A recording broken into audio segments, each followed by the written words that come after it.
எல்லாருக்கும் வணக்கம். First of all first நன்றி சொல்ல வேண்டியது producers Mary sir, Krishna sir and Aravind sir and Murali. Because இவங்கனால தான் நான் இந்த ப்ராஜெக்ட்குள்ளே வந்திருக்கேன். என்னோட கதாபாத்திரத்தோட பேர் வந்து பத்மாவதி. இவங்க வந்து வேற ஒரு எராலேருந்து வராங்க. இவங்களோட பெர்ஸ்பெக்டிவ்லேருந்து தான் இந்த படம் ஆரம்பிக்குது. ஸோ இவங்க வழியாக ஜிடி நாயுடு அவர்களுடைய கதையை வந்து இவங்க ஓப்பன் பண்ணுறாங்க. எனக்கு வந்து இந்த படத்துல எப்படியாவது ஒரு ரோல் பண்ணணும்னு ரொம்ப நாள் ஆசை. ஏன்னா எனக்கு நிறைய ஃப்ரெண்ட்ஸ் இருக்காங்க கோயம்புத்தூர்ல. எங்க அண்ணா கோயம்புத்தூர்ல படிச்சாரு. ஸோ ஜிடி நாயுடு மியூசியம் போயிருக்காங்க. இந்த மாதிரி நிறைய விஷயம் கேள்விப்பட்டிருக்கேன். பட் அதை தவிர்த்து எனக்கு டீட்டெயிலாக அவரை பத்தி எதுவும் தெரியாது. ஸோ இந்த படம் மூலமா நான் நிறைய கத்துக்கிட்டேன் அவரை பத்தி. எப்படிப்பட்ட ஒரு இன்னோவேட்டர் அவருன்னு. So it's been pleasure working in this project. And இன்னும் ஆக்சுவலி இந்த படத்துல ஒரு சில விஷயங்கள் தெரியும், ஆனா அதை தாண்டி இன்னும் தெரியணும்னு ஆசையா இருக்கு அவரை பத்தி. ஸோ எல்லாரும் August 7th தியேட்டர்ல வந்து பாருங்க.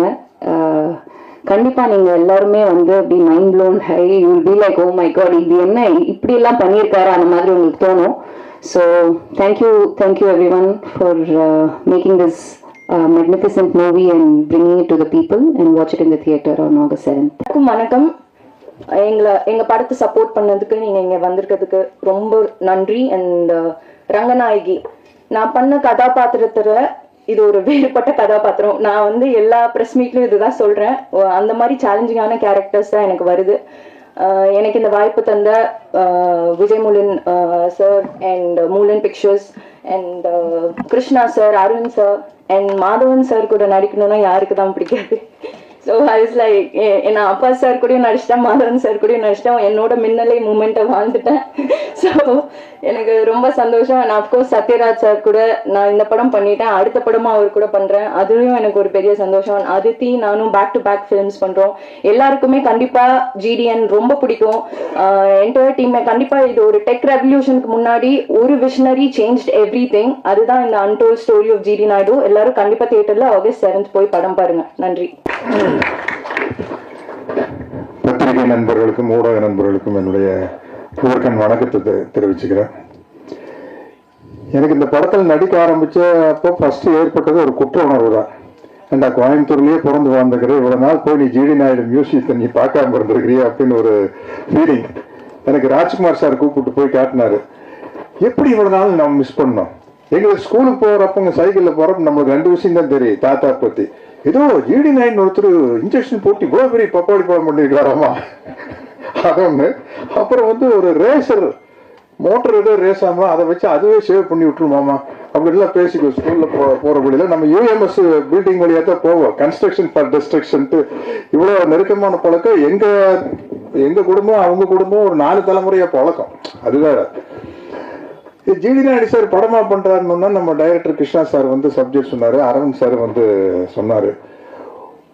ஒவ்வொரு சீனும் நடிக்கும் போது நிஜமாவே இப்படி நடந்திருக்குதா அப்படிங்கிற மாதிரி. ஏன் இந்த படம் கமர்ஷியலா பெரிய ஹிட் ஆனா, ஒரு சராசரி கமர்ஷியலான ஒரு சக்சஸ்ஃபுல் படத்துல என்னென்ன எலிமெண்ட் இருக்குமோ அந்த எலிமெண்ட்டை விட இது அதிகமா இருக்குது. ஒரு சேலஞ்ச் இருக்குதா, தொடத்தட்டுற விஷயம். அண்ணாமலை ரஜினி சார் குறிச்சு வச்சுக்காங்கிற மேட்டர் இருக்கு இல்லையா, அதெல்லாம் ரியலாவே நடந்திருக்குது. அப்புறம் ஃபர்ஸ்ட் நான் வந்து ஸ்டண்ட் ஆன விஷயம் வந்து மாதவன் சார் வந்து மிக மிக மிக அழகான நடிகர்களில் உலகத்தில் அவர் ஒருவர்னு சொல்ல மிக முக்கியமானவர் சொல்லலாம். அவர் வந்து நாங்க 2 பேரும் ஒரு ஹோட்டல்ல ஸ்டே பண்ணியிருந்தோம்.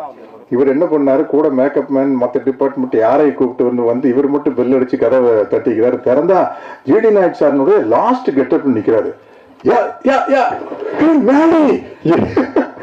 என்ன இது அப்படிங்கிற மாதிரி. அது நம்ம மேக்கப் டிபார்ட்மெண்ட்டுக்கும் அதனுடைய பாராட்டுகளை சொல்லணும். அவ்வளவு பெரிய சேஞ்சுங்க, அவ்வளவு டெடிக்கேட்டடா. அப்புறம் அடுத்த நாள் ஷூட்டிங் போகையில நம்மளுக்கு வந்து உள்ளுக்குள்ள ஒரு சேலஞ்சு. என்ன நம்ம கோயம்புத்தூர்காரர், நம்ம கோயம்புத்தூர் ஸ்லாங் நம்ம என்ன பண்றதுன்னு பாத்துடலாம், முன்னாடி எப்படி பேசுறதுன்னு பாத்துலாம்னா கரெக்டா ஏனுங்க நாங்க சொல்றவங்க அப்படி இதெல்லாம் நீ கேட்காமே நின்றுட்டு ஐயோ இது என்ன இந்த ஆள் விட்டா நம்மளை கூட கோயம்புத்தூர் ஸ்லாங் நல்லா பேசிட்டு வர போறதுக்கு அப்படிங்கிற மாதிரி ஒரு எக்ஸ்பீரியன்ஸ். அப்புறம் லைனா சொல்லிட்டு போலாம். அரவிந்த் சார் வந்து இதுக்காக எடுத்துக்கிட்ட மெனக்கெட்ட விஷயம் வந்து பெரிய விஷயம். அரவிந்த் சாரோடைய ஒர்க்கு ஜிடி நாயுடு சாருடைய பெருமையை சொல்லணும்னா தமிழ்நாட்டிலேயே பெரிய பாலத்துக்கு வந்து ஜிடி நாயுடு சார் பெருதை வச்சுக்கிறாங்க கோயம்புத்தூர்ல. தமிழ்நாட்டிலேயே இல்ல சவுத் இந்தியாலயா? தமிழ்நாட்டுல உறுதி. அது நாங்க ஷூட்டிங் எடுத்துருக்கல அன்றைய முதல்வர் திரு ஸ்டாலின் சார் அவர்கள் வந்து அந்த பாலத்தை திறந்து வச்சாரு. எல்லாம் அவங்க ஃபேமிலி எல்லாம் கூப்பிட்டு போய் பெரிய அளவுல மரியாதை பண்ணாங்க. நீங்க யாரு எப்ப கோயம்புத்தூர் போனாலும் அந்த மியூசியத்தை போய் பார்த்துருங்க. அப்புறம் ஒவ்வொரு படத்துலையும் வந்து அதாவது ஒரு மேல் ஆக்டருக்கு வந்து கெட்டப் போடுறது ஈஸி இல்லையாங்க மாடி, நம்ம தாடி வைக்கலாம், தாடி எடுக்கலாம், இது விக் அப்படி. பட் ஒரு லேடி ஆர்டிஸ்ட், அது எஸ்பெஷலி ஹீரோயினா இருந்துட்டு படத்துக்கு போட ஒரு வேற மாதிரி கேரக்டர் பண்றது ரொம்ப கஷ்டம். அது துஷாரா விஜயன் சூப்பரா பண்ணிட்டு இருக்காங்க. நான் முதல்ல இருந்து பாக்குறேன். இப்ப அவங்களோட இன்னொரு படம் நடிக்கிறேன். அந்த படத்துக்கு இந்த படத்துக்கு கேரக்டருக்கு சம்பந்தமே இல்லை. நீங்க மேடி நீங்க பாருங்க, ரங்கநாயகி வேற, அது வேற. ஆமா ஆமா ஆமா. அப்புறம் இந்த படத்தினுடைய தயாரிப்பாளர்கள் விஜய் முருகன் அவங்க எல்லாம் நம்ம அதாவது பாகுபலி அடிக்கல பிரபாஸ் சொல்லுவாரு, அந்த ப்ரொடியூசருக்கு வந்து வேடிக்கை பட்டிருப்பாங்க. பாருங்க சார், வேற யாரோ படம் எடுக்கிற மாதிரி ஜாலியா வந்து நிக்கிறாங்க சார், எல்லா செலவு அவ்வளவு செலவாயிட்டு இருக்குது. அவர் வந்து அந்த ப்ரொடியூசர் வந்து யாரோ படம் எடுக்கிறாங்கப்பா, அவர் ரொம்ப செலவு பண்ணிடல அப்படிங்கிற மாதிரி. அதே மாதிரி அவங்க ரெண்டு பேரும் இருக்கிற சந்தோஷத்தை பார்த்தா வேற யாரோ எக்கச்சக்கமா செலவு பண்ணி எடுத்து இவங்க வந்து ஜாலியா வேடிக்கை போட்டு நல்லா மாட்டினாயா அப்படிங்கிற மாதிரி. ஆனா இந்த படம் வந்து உலகம் பூரா பெரிய அளவுல ஒரு சாதனை பண்ணுங்க. ஏன்னா வந்து அவருக்கு ஜிடி நாயுடு சார் வந்து நம்ம சும்மா கோயம்புத்தூர்காரங்க, தமிழ்நாட்டுக்காரங்க, இந்தியாக்காரங்க சுருக்கவே முடியாது. அவர் வந்து எடிசன் ஆஃப் இந்தியான்னு போட்டிருக்காங்க. நம்ம எப்பவுமே வெளிநாட்டுக்காரங்களை அதிகமா புகழ்வோம். அப்கோர்ஸ் சினிமாங்கிறது எடிசன் கண்டுபிடிச்சதுதான். நான் வந்து சிகாகோல இருந்து நயாகரா ஃபால்ஸுக்கு போற வழியில ஒரு லெஃப்ட் சைட்ல ஒரு சின்ன கிராமம், அதுதான் வந்து எடிசன் பிறந்த கிராமம். போர்டு வச்சிருந்தது. எனக்கு ரொம்ப விஞ்ஞானிகளை மதிக்கணுங்கிற ஒரு எண்ணம் இருக்குது. ஒன்னா அந்த கிராமத்துக்குள்ள போனா அவருடைய கண்டுபிடிப்புகளை எல்லாம் வச்சுக்கிறாங்க, எடிசனுடைய கண்டுபிடிப்புகள்லாம். அதை பார்த்துட்டு நம்ம ஜிடி நாயுடு சார் மியூசியத்தை வந்து ராஜ்குமார் சார் கூப்பிட்டு போய் காட்டினாரு. இது வந்து அதை தாண்டின விஷயம். உண்மையில சொல்றேன், நம்ம எல்லாருக்கும் ஆளரை தூக்கி விட்டுக்கலாம். அதை தாண்டின விஷயம். அதை வந்து நம்ம மேடி அவர் எடுத்து நடிச்ச விதம் என்ன, நிறைய ஸ்டேஜஸ் இருக்குது. ஒரு கிட்டத்தட்ட 25 வயசுல ஆரம்பிச்சிருமா கதை, ஆரம்பிச்சு அவருடைய டெத் வரைக்கும் போகுது. எல்லாமே வந்து வித்தியாசமான கேரக்டர்ஸ். இந்த மாதிரி ஒரு பயோபிக்கை வந்து கிருஷ்ணா மாதிரி டைரக்டர்னால தான் அதை டிசைன் பண்ண முடியும். ரொம்ப ரொம்ப கஷ்டமான விஷயங்க. அதை சொல்லி அந்த குடும்பத்துல அப்ரூவல் வாங்கி. எனக்கு இதுல வந்து ராமையா பிள்ளைன்னு ஒரு கேரக்டர். நான் கேரவானில் உட்காந்துருக்கிறேன். எங்கிட்ட அஸ்வின் வந்து சொன்னாரு, சார் ராமையா பிள்ளை ஃபேமிலி உங்களை பார்க்க வந்திருக்காங்க, அவர் பேரன் வந்திருக்காருன்னு. நான் பேரன்னா நானா நினைச்சிட்டு ஒரு 10 வயசு போய் ஆஃப் பேண்ட் போட்டு நின்று இருப்பாரு அப்படின்னு. வெளியே வந்து பார்த்தா அவருக்கு கிட்டத்தட்ட 50 வயசாச்சு, 65 வயசு 70 வயசு இருக்கும். அவர் வந்து சார் நான் தான் ராமையா பிள்ளையுடைய பேர அப்படின்னா, அதுதான் என்னுடைய அந்த கேரக்டர் ராமையா பிள்ளைன்னு. அப்புறம் அவரு சொல்றாரு, சார் ராமையா பிள்ளை வந்து உங்க பெரியப்பா கிட்ட கணக்கு பிள்ளையா இருந்தார் சார், அவரு தான் சார் ஜிடி நாயுடு சார் கிட்ட சேர்த்து விட்டாரு எங்க தாத்தாவை அப்படின்னாரு. அவ்வளவு நெருக்கமான சீன்ஸ், இன்டர்வல் பிளேஸ்மெண்ட் சீன் எல்லாம் தெரிச்சிடும். இந்த இடத்துல வந்து என்னுடைய நண்பர் ஜெயராம் இல்ல பின்னி படல் எடுத்திருக்காரு. அத்தனை பேரும் வந்து எக்ஸ்ட்ரானரியா பண்ணியிருக்கேன். அதித்தி காம்பினேஷன் எனக்கு இல்லை, அதனால கரெக்டா என்ன சொல்றதுன்னு தெரியல. இந்த படம் வந்து கமர்ஷியலா பயோபிக்லயே வந்து மிகப்பெரிய வெற்றி அடைய அப்படிங்கிற நம்பிக்கை இருக்குது. இந்த படத்துல நானும் இருக்கிறேன் அப்படிங்கிறது எனக்கு ரொம்ப மகிழ்ச்சியாகவும் ரொம்ப பெருமையாகவும் இருக்குது. இந்த படம் இவ்வளவு கிராண்டா வந்ததுக்கு ரொம்ப முக்கியமான காரணம் ராஜ்குமார் சாருடைய, ஜிடி நாயுடு சாருடைய ஃபேமிலி சப்போர்ட் தான். ஏன்னா இப்ப நீங்க பார்த்த காருகள்லாம் இருக்குது, இந்த காருக இந்த எக்யூப்மெண்ட்டுக்கெல்லாம் நம்ம எங்க போறது, ஆர்ட் டிபார்ட்மெண்ட்ல சொல்லி செய்யறதுன்னா பெரிய விஷயம். அந்த ஒரு ஆஸ்டின் ஒன்று பறந்து போங்க, நான் இருக்காரு சார், என்ன சார் ஆன்டிக் காருக்கு வந்து விலையே இல்லை, நம்ம சொல்றதா விலை சார். என்ன சார் ஆஸ்திரேலியால பறக்க விட்டுருக்கீங்க, இது என்ன சார் சிஜியா ஏஐயா சார்? சார் ஒரிஜினலா விட்டோம் சார் அப்படிங்கிறாரு. அதே மாதிரி ஜெர்மன்ல அந்த பெரேடு நடக்குது. அந்த நான் கேட்ட அரவிந்த் சார் கிட்ட, சார் இது என்ன சார் சிஜியா ஏஐயா அப்படின்னா, இல்ல சார் புதுசா ஒரு டெக்னிக் வந்திருக்கு, ரெண்டையும் சேர்ந்து விட்டு அதுக்கு பேர் ஹைபிரிட் சார் அப்படின்னாரு. இப்படி பல டெக்னிக் வந்து இந்த படத்துல புதுசா எப்படி ஜிடி நாயுடு அவர்கள் வந்து பல புதுமையான விஷயத்தை கொண்டு வந்தாரோ, அது மாதிரி இந்த படம் வந்து பல புதுமையான விஷயங்களை கொண்டு வந்திருக்குது. இந்த படத்தை வந்து உலகமே பார்த்து வியக்க போகுது. அதுக்கு காரணம் ஜிடி நாயுடு அப்படிங்கிற அவருடைய கேரக்டரும் மேடியினுடைய எக்ஸலன்ட் பெர்ஃபார்மன்ஸ் தான். அவர் லைஃப்ல வந்து இது ஒரு மைல் ஸ்டோன் சொல்லலாம். ராக்கெட்டரி படம் பார்த்தேன், கொஞ்சம் சுயநலமா நம்ம ஊருக்காரர் இல்ல ஜிடி நாயுடு, கோயம்புத்தூர்காரங்க போது கொஞ்சம் எக்ஸ்ட்ராவா 2 பிட்டு போடுறதா. அதனால வந்து இல்ல அவ்வளவு வெரைட்டியான சீன்ஸ் கிடைச்சு. நீங்க பாருங்க, ஒரு சினிமா கதை எழுதினா கூட என்ன எழுதுவீங்க இல்லையா? அது வரலையா? என்னது ஆடியோ வருதா எனக்கு? ஓஹோ அப்படியா, சரி சரி சரி சரி. அது அடுத்தது நம்ம முக்கியமான ஆளு மேடி பேசுறதுக்குள்ள கரெக்ட் பண்ணிடுவாங்க. இந்த படத்தை பார்க்கறதுக்காக நானும் வெயிட் பண்ணிட்டு இருக்கிறேன். மிகப்பெரிய வெற்றி அடையும். அனைவருக்கும் என்னுடைய வாழ்த்துக்களையும் நன்றிகளையும் கூறிக்கொண்டு விடைபெறுகிறேன். எல்லாருக்கும் வணக்கம். இவ்வளோ பெரிய ஆர்டிஸ்ட் இங்கே இருக்கும்போது ஆக்சுவலி இந்த படத்தில் ஒரு சின்ன ஒரு கேமியோ, எக்ஸ்டெண்டட் கேமியோன்னு சொல்லலாம், பட் ஒரு வெரி இம்பார்ட்டன்ட் கேமியோ. அது விஜய் முலன், ஹூஸ் ப்ரொடியூசர், அவரோட அப்பாவும் கொஞ்ச நாளாகவே நாங்கள் ஃப்ரெண்ட்ஸாக இருக்கோம். பட் இந்த ஒரு இதில் வந்து இந்த மாதிரி ஒரு கேரக்டருக்கு நீங்கள் பண்ணால் நல்லா இருக்கும்னு கிருஷ்ணா அண்ட் அவங்க எல்லாம் பேசி டிசைட் பண்ணாங்க. நானும் கொஞ்ச நாள் யோசித்தேன்.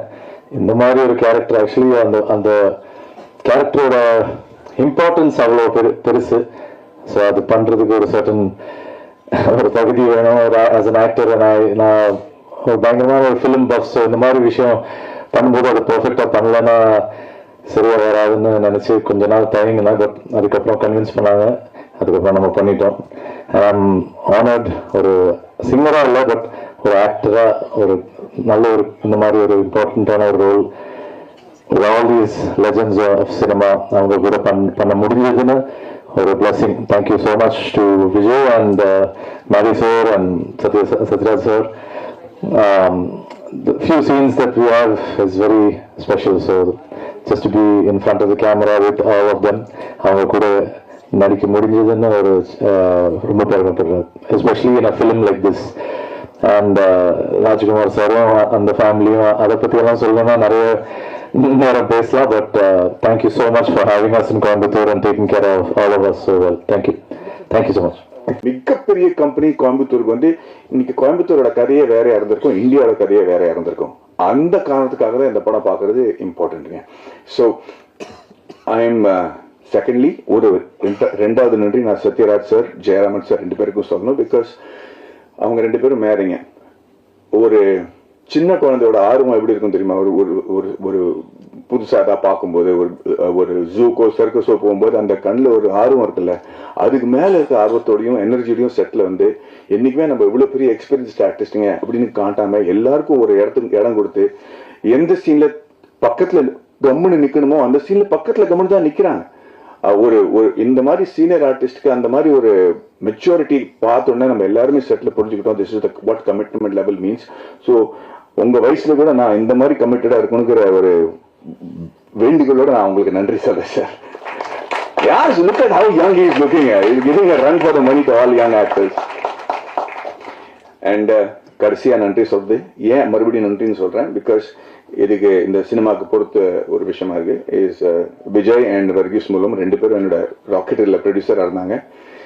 இந்த படம் பண்ணும்போது பல வாட்டி எனக்கு வந்து நான் உள்ள போயிட்டேன்னா வெளியே வர முடியாதுன்னு எனக்கு தெரியும்.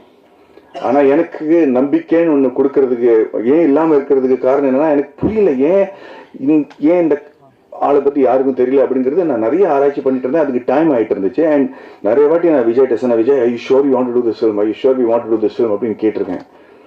எனக்கு என் மேல எவ்வளவு நம்பிக்கை இல்லையோ அதை விட பல மடங்கு அதிக நம்பிக்கை விஜய்க்கு என் மேல இருந்திருக்கு. அதுக்காக ரொம்ப நன்றி விஜய். Thank you ma'am.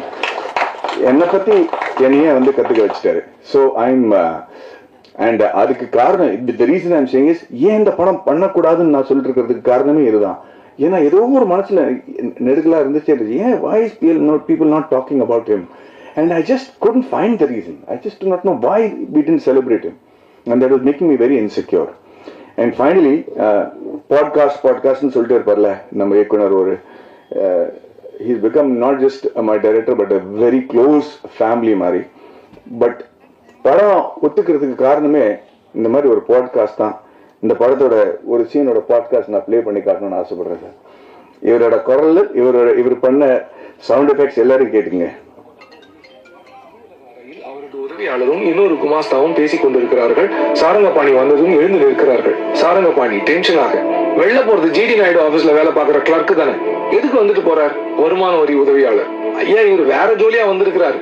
மிஸ்டர் போஸ்னு ஒருத்தரோட கடந்த 3 ஆண்டுகளா வருமான வரி கட்டின விவரங்களை கேட்டு வாங்கிட்டு போறார் சார். சாரங்கபாணி டென்ஷன் ஆக, யோ யார் வந்து என்ன கேட்டாலும் கொடுத்துருவியா வருமான வரி உதவியாளர்? இல்லைங்க சார், அவரு போஸோட சரியான ஆவணங்களை எல்லாம் காமிச்சிட்டு தான் வாங்கிட்டு போறார் என்று அந்த ஆவணங்களை காண்பிக்கிறார். சாரங்கபாணியும் அவற்றை பார்க்கிறார். சாரங்கபாணி குழப்பத்துடன், அது சரி, ஆனா நாயுடு ஆபீஸ்ல இருந்து எதுக்கு போஸோட ஆவணங்களை வாங்கிட்டு போறா என்று அவர் கேட்க, மற்றவர்கள் புரியாமல் விழிக்க, வெளியே ஏதோ சலசலப்பு கேட்டு இவர்கள் வெளியே வராண்டாவுக்கு வருகிறார்கள். பியூன் ஓடி வருகிறார். பியூன் சாரங்கபாணியிடம், சார் ஒரு ஆள் நாயோட வந்து கலாட்டா பண்றாரு சார், நாயை உள்ள விட முடியாதுன்னா கேட்க மாட்டேங்கிறாங்க, எகத்தனமா பேசுறார் சார் என்று சொல்ல சாரங்கபாணி வெளியே பார்க்கிறார். அங்கே ராஜபாளையம் நாட்டு நாய் ஒன்றுடன் ராமையா பிள்ளை. நாய் மற்றவர்களை பார்த்து குறைத்தபடி இருக்க அதன் பிடியை விடாமல் இருக்கிறார் ராமையா பிள்ளை. சாரங்கபாணி வாசலை நோக்கி நடந்து வருகிறார். ராமையா பிள்ளை உறக்க சாரங்கபாணிக்கு கேட்கும்படி, வணக்கம் சார் வாழ், இப்பதான் அடிக்கடி சந்திக்கிறோம். சாரங்கபாணி கடுப்புடன் நடந்தபடி, மீதி போய் படத்துல பாருங்க. இப்படி ஒருத்தர் கதை சொன்னாங்கன்னு வச்சுங்களேன், எப்படிங்க நம்ம பண்ணாம இருக்க முடியும்? இதை பத்தி கவலைப்படாத, இன்னும் 4 மணி நேரத்துல படம் பார்க்க போறாங்க. ஸோ அது இதுல நிறைய மாற்றங்கள் இருக்கு, பேரெல்லாம் மாத்திருக்கோம் நம்ம. அதனால ஏன்னா அந்த சென்சாரோட மேட்டர்லாம் இருக்கு. பட் இரியா இரியா இரியா உன் குரல்லாம் எனக்கு ராத்திரி கூட கேக்குது. ஸோ அந்த மாதிரி ப்ரெப் இருக்கும்போது எந்த நடிகனாலையும் இல்லைன்னு சொல்ல முடியாது. ஸோ இந்த வாய்ப்பு எனக்கு கிடைச்சதுக்கு நான் வந்து ரொம்ப ரொம்ப பெருமைப்படுறேன். காந்தின்னு ஒரு படம் சொன்னா நீங்க வந்து பென் கிங்ஸ்லி பத்தி தான் யோசிப்பீங்க. பிகாஸ் இல்லை நம்ம வந்து அன்றைக்கி நம்ம பேசிட்டு இருக்கோமோ வீரபாண்டிய கட்டபொம்மன்னா நமக்கு வந்து சிவாஜி கணேசன் சார் தான் ஞாபகம் வருவார். அது ஒரு பெருமையோட ஒரு பொறுப்பு கூட தான். So I hope that with G D Naidu I have done justice to one great legendary man and be my honour. Thank you very much. வணக்கம், நன்றி. இன்னும் 3 மணி நேரத்தில் படம் ஸ்டார்ட் ஆக போது. நீங்க சீக்கிரம் கிளம்பி போய் ஃபேமிலியோட திருப்பி வந்துருங்க, படம் பாருங்க please. Thank you. Check. Thank you, sir. Thank you so much. Yes. So I request the entire cast and crew to please join on stage for a group picture.